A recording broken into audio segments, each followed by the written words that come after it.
Hi, it's Chris Jacobs, your local real estate agent. Today I'm going to show you how to touch up scratches in a hardwood floor. It's going to take a couple minutes. Let's give it a try. So I'm going to show you how to take care of these scratches here on this scrap piece of wood. I don't have any scratches really to show you in the floor, but we'll demonstrate on here and you'll get the idea and you can give it a try yourself. So you'll find these products at like an Ace Hardware or a Home Depot. It's a Minwax wood finish. It's going to show you what color you're going to want to match as best as possible what you have. So let me show you how to use it.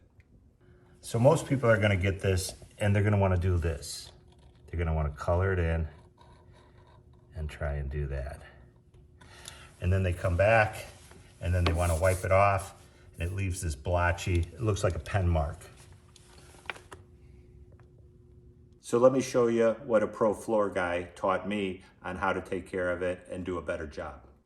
So first you're going to want to take a cloth rag and you're going to put marks on it with the pen and put the application there. And then just rub it in to the crack.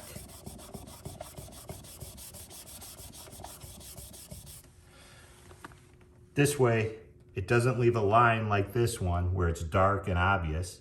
It more blends in to the rest of the wood. So using the cloth is the key.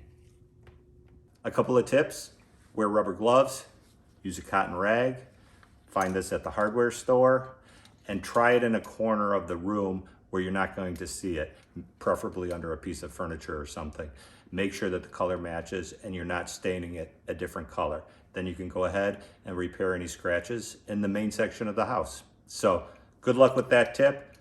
I hope you enjoy it and stick around next time. We'll give you something else.